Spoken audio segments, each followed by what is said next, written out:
In this series of lectures, we're talking about the whole topic of conversion. It seems really important to reinterpret that notion of conversion so that we see it as operative in our own lives. Unfortunately, the term conversion has often been thought of in an esoteric sense to apply only to people who undergo sudden and reversals in their lives, striking kinds of religious experiences. And I'm very interested in bringing back that term so that it can apply to all of us, so that we can all understand some ways in which we need to be converted in our lives, in which we can end up doing better, in which in one way or another we can improve. In fact, I believe that through a systematic analysis of this whole notion of conversion, that we can find ways to improve, to develop in the spiritual life and come closer to Jesus Christ.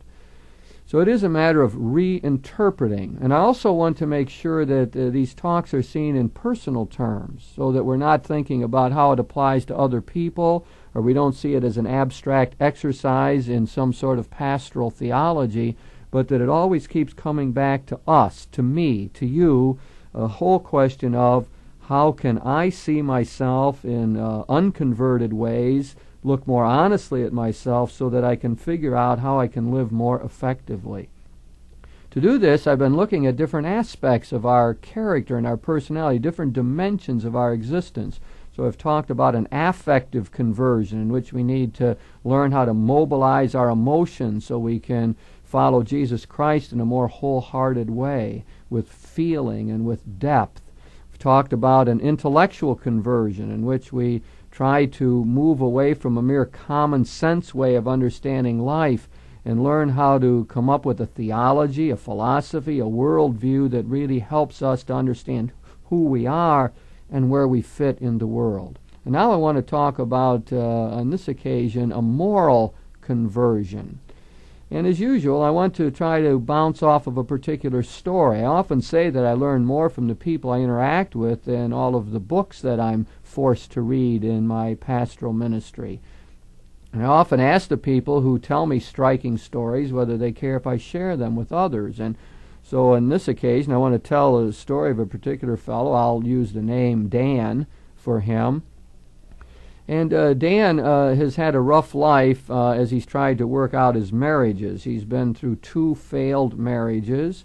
In each case, he's been sincere about trying to work them out, but they never have worked.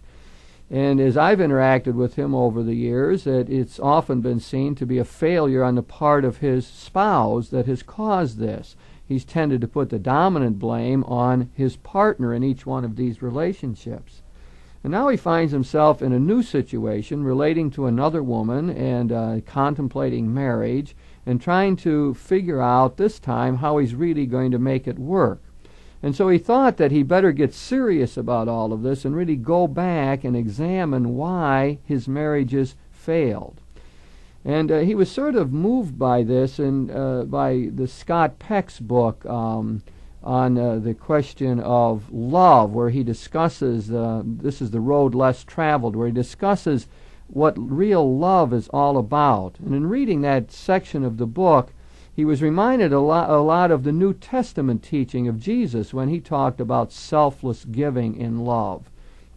And he began to look back on his previous marriages, in fact on his whole life, and he really figured out that in all of those relationships he was really looking out for himself, that it was almost a mathematical way of viewing it. He was always wondering what was he going to get out of it. If he ever did anything for his spouse, it was always in terms of what will I get back. He was always very interested in maintaining his own space and keeping something reserved for himself. In fact, he found out that in all of his relationships he had always acted like that. It was his own self-interest that counted.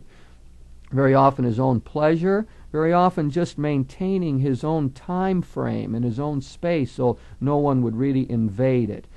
He began to think that he had never really opened up his entire being, his whole psyche and personality, to any other human being in his life.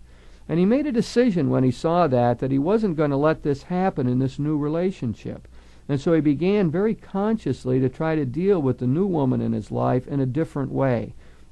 He went out of himself. He tried to think of her of her needs.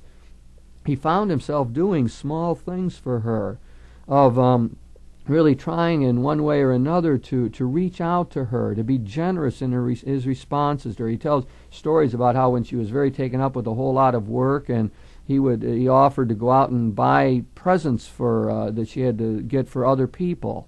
And he said after he did that, he said it was strange behavior. He had never agreed to do anything like that before, never decided to be that generous in his response. And he found really a great deal of satisfaction in all of this. Life began to look a little different to him. He said he was relating to people in a new way. He described how in the past he had seen, as he traveled the path of life, he had left a lot of bodies strewn on the journey, people he had simply hurt, and in one way or another had put down or not responded to, wasn't present to them.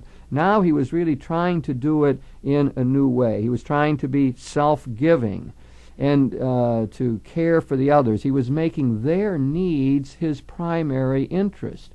And that really changed things for him. It really turned it around. And what he found to be so remarkable was that he felt better about it. He found a kind of satisfaction that he had never known before in his life. He said life looked different. He was a professional man. He found out that his own work as a therapist was really going far better. He was more empathetic in dealing with the people. He understood their problems and so on. He says that he doesn't feel as though he's arrived with all of this. It's like in a way he's a beginner. In a sense, he said he almost got hooked on this kind of thing. He became just addicted to trying to do for others and to reach out to others. And he feels as though he has so much further to go with all of this, so much more to learn. He had a pattern in his life that was very destructive, and he can only seem to gradually dismantle it and begin to construct a new way of dealing with people, a way based on love, of a disinterested kind of love, an unselfish love, of going out of himself and reaching out to other people. Well, I see this really as a classic story of moral conversion, a contemporary version of the kind of thing I suppose that many people can buy into or can check out or can understand something from that story of what moral conversion is all about. I want to go back and look at a classic work to try to analyze this. And this is the work done by William James, The Varieties of Religious Experience, which he wrote back in the beginning of the century, 1902. It really is a classic work on religious experience. He describes mystical experiences, the ordinary experiences of people. It is still valuable today for trying to understand ourselves in greater depth. And part of what he does in that book is to analyze the conversion experience. And he defines it. He says conversion is the process, gradual or sudden, by which a self hitherto divided and consciously wrong, inferior, and unhappy, becomes unified and consciously right, superior and happy, in consequence of its firmer hold upon religious realities. Now that really is an excellent definition of what conversion might be all about. You see, it changes a person's outlook. They become different. They see life in a brighter way. They are happier because they've changed, because they've made a decision and they've taken some sort of religious reality or higher moral ideal and put it in the center of what they are all about. Now, one thing to notice about all of this, that it is a decision. I think very often conversion should be seen that way. It's a decision to take responsibility and to live according to a new ideal. It's a decision that gives us sort of a new normative frame of reference, a new way of looking at life, a new story that begins to guide us, new principles that determine how we act. It's a whole new worldview that one takes on as a result of this decision to be morally converted. Now, William James says that really there are two types of conversion. One he calls volitional, and that's what I've been describing there. Volitional is where there's a clear decision to do better. It's like Dan in this particular example. He just said, I can't live this way. I mean, why go into a third marriage and blow it again? I have to figure out a better way to relate. And then he consciously read a book and consciously decided to act in the way that it described love in that book. The road less traveled in this case. So that is clearly volitional decision. And then he talks about another kind of conversion experience, which he names self-surrender. And here he believes that what is happening is that there is an unconscious process going on in which we are gradually thinking we shouldn't live this way. There's a new way to live. There's something different about what should be going on with us. And then there is some point in which we sort of let go or surrender, and that unconscious decision that's been percolating beneath the surface of our consciousness comes to the fore, breaks out in sort of a sudden movement to live in a better way. I remember a woman describing that to me. She had been away from church for years, and she had put in her mind that she didn't really miss it, that it wasn't important to her. And but all the time she was sort of something going on. There was a vague disquiet over a period of years. And then suddenly one day she was driving by a church on a Sunday morning, and she just, almost without knowing what she was doing, just stopped the car, got out, went into the church, and began to make whole reversals in her life as a result of this movement. She said it was a very unbidden kind of thing. It just happened suddenly, seemingly without any thought or decision. But when she looked back at it, she could see that indeed there had been something going on beneath the surface. She'd been missing something of her religious tradition. She had gone downhill morally and wasn't happy about that. And so a whole lot of things were going on with her that made her say, or made this decision sort of jump out when she surrendered. Well, a lot of times William James tells us that fatigue is involved in this, that we sort of just, in a moment of exhaustion or a moment of coming to our wits' end, or when we feel like we're hanging by a thread, when we can't handle it anymore, we're sort of exhausted mentally and psychically from the battles of life, is part of when this might happen. That very situation of fatigue could be a catalyst for self-surrender. So when someone finally says, I can't handle this, this is too much for me, I just can't deal with this anymore. And that's when this unconscious decision that's been percolating all along can rush out or come to the fore, break into consciousness, and then people can make this moral kind of conversion. And after they do it, of course, then there is, William James says, there will be this joy, a deep felt joy in the heart, a sort of state of assurance, as he says. All worry is gone. The mystery of life becomes clear. The world looks new and different, and a sort of ecstatic happiness is produced.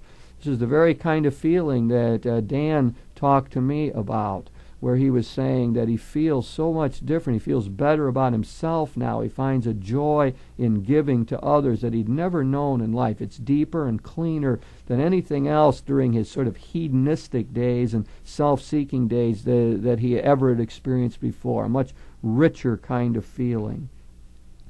Well, William James is helpful in looking at the conversion experience, trying to understand what is going on, and it leads us into trying to take apart a little bit this moral conversion and to look at it from various aspects and to try to see again what it might tell us.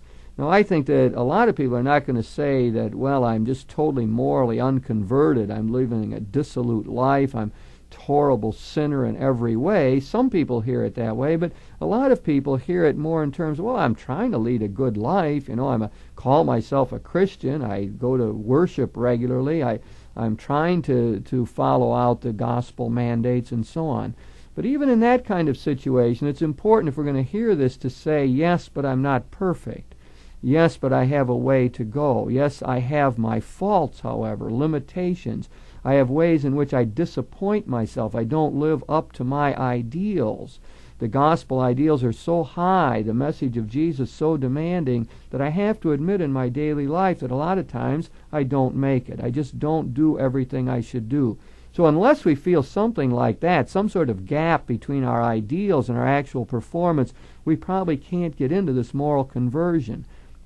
But if we know sin, if we know ways in which we have bad habits, vices have taken us over, if we know pockets of resistance to the gospel, if we know hardness of heart in one area of our lives, if we know ways in which our whole psyche and personality is not in tune with our fundamental option for good, our general drive towards God, if we know any of that experience, then moral conversion becomes important to us, because it becomes an invitation to say, let's look at that dark side, let's look at that sin and limitation, and let's see how we might move forward on it.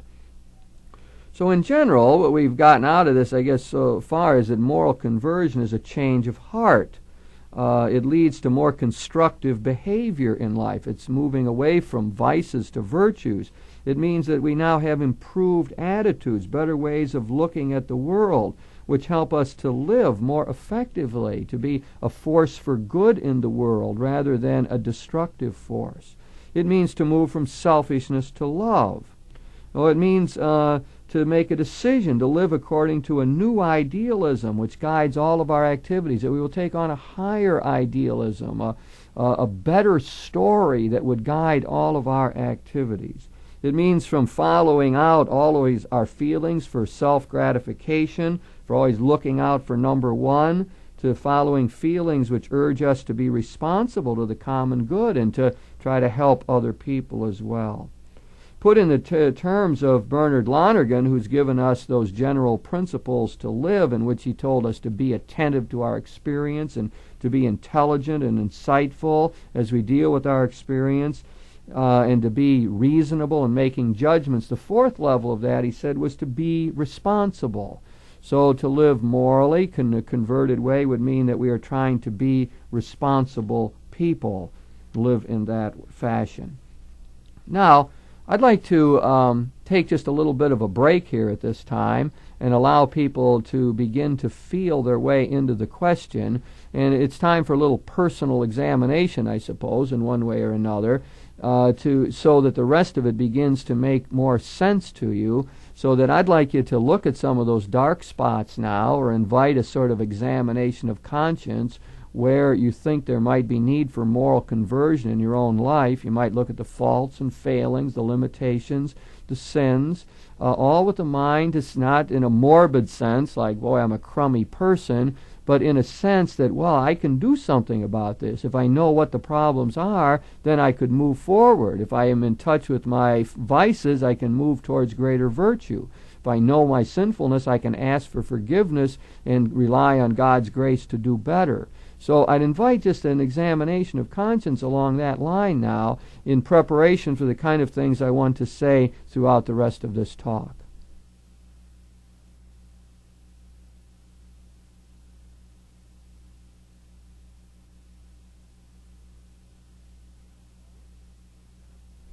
Now I want to look more carefully at this whole moral conversion experience and to pick it apart a bit, analyze it. And remember, we always analyze in order to get back to a greater integrity. As some of the philosophers have said, we distinguish finally in order to unite. And that's very much my own idea here. We never live our lives in a segmented fashion. We can't just separate our heads from our hearts, for example. We can't just pick out a part of our behavior and isolate it from the rest. We are organic wholes. We're integrated people. We respond to life as whole persons. And every aspect of what we do, every part of our personality impinges on the rest of it. We are like a network or a field that is constantly interacting. We are a total self.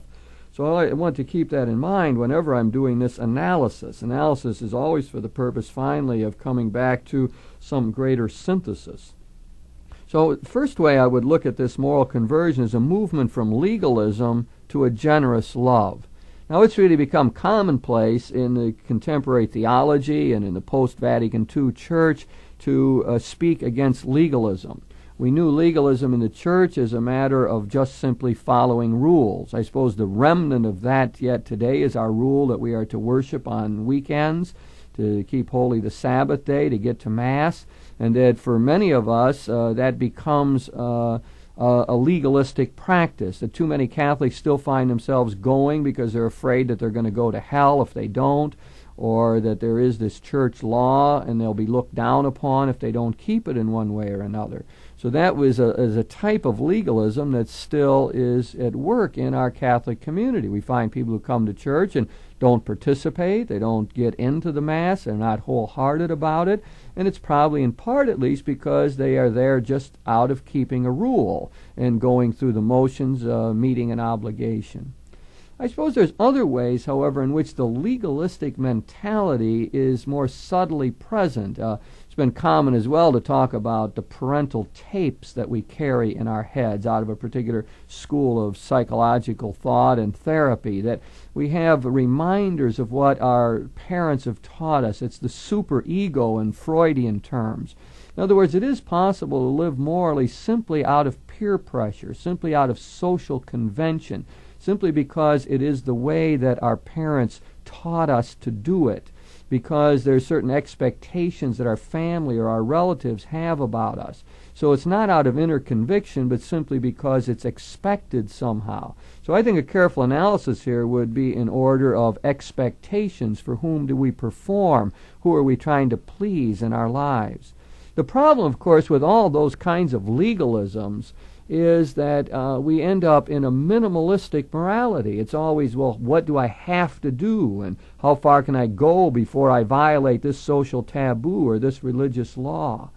It ends up in a very limited kind of morality, a minimal thing. It's also very negative often. It is a matter of not breaking rules, of keeping laws. It doesn't talk in too positive kind of a way.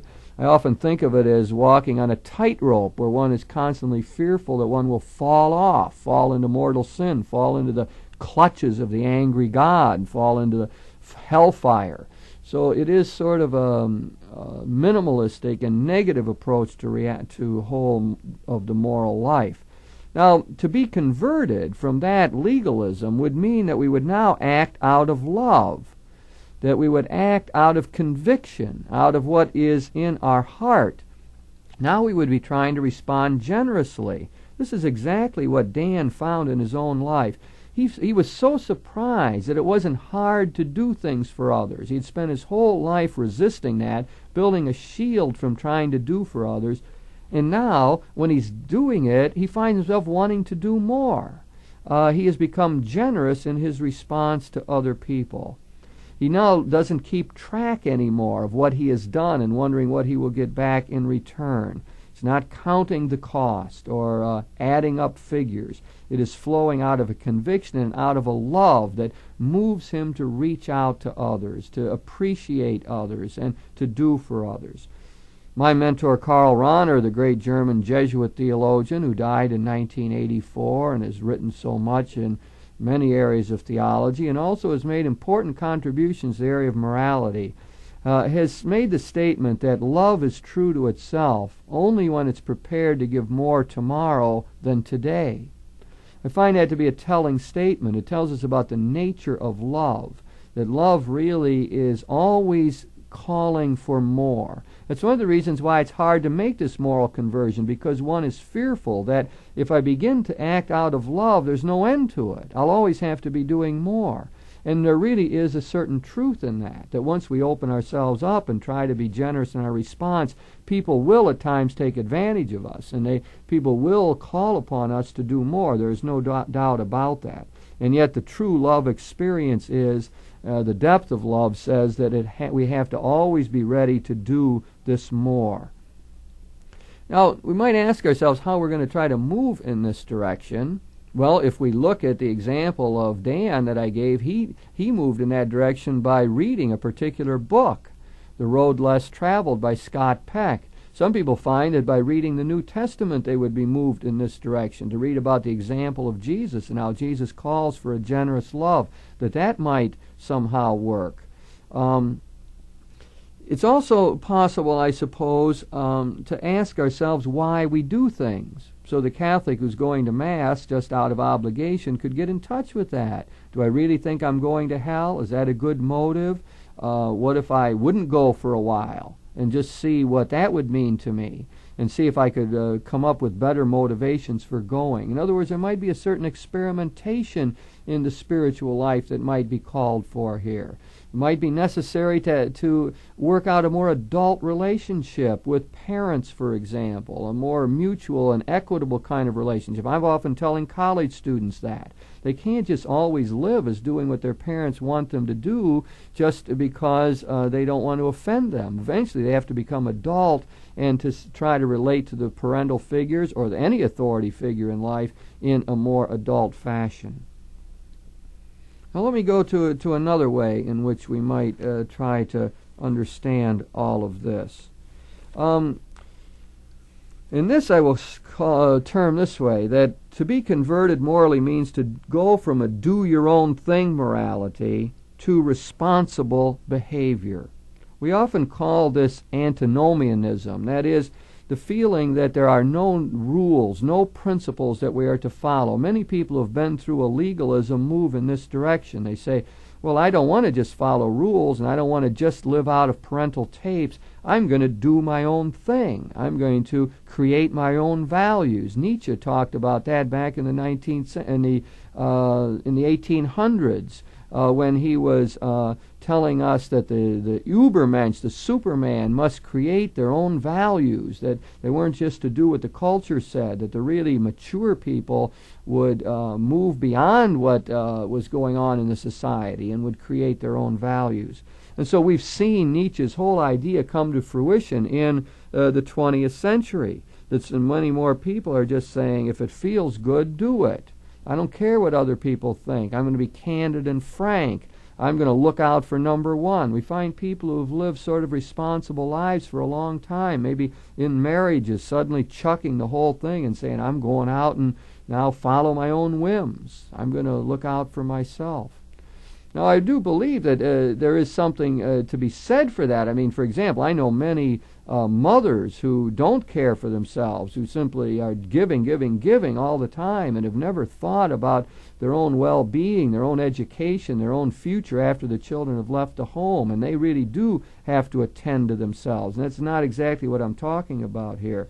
I'm talking about a situation where people are simply acting in a totally autonomous way as individuals and not getting any wisdom from the past, picking up nothing from their religious tradition, just abandoning all that, going in their own direction. So to be unconverted is to live in this do-your-own-thing state of morality. However, when we begin to talk about conversion here, we can talk about it as a movement towards responsible behavior. It's living out Lonergan's idea of be responsible. There was a book by H. Richard Niebuhr called The Responsible Self, in which he worked out a whole morality along this line, where we had to see ourselves not as autonomous individuals, but as responding to many factors in life, being in dialogue with many other people and tradition and our great God, and trying to be honestly in conversation, trying to respond in a responsible way to these various calls. So, for example, one would be responding to the call of God in this. One wouldn't say, I just make up my own rules, but one would hear the moral imperative, would hear the call of God echoing in conscience in that secret sanctuary inside of ourselves where we are at home with our God.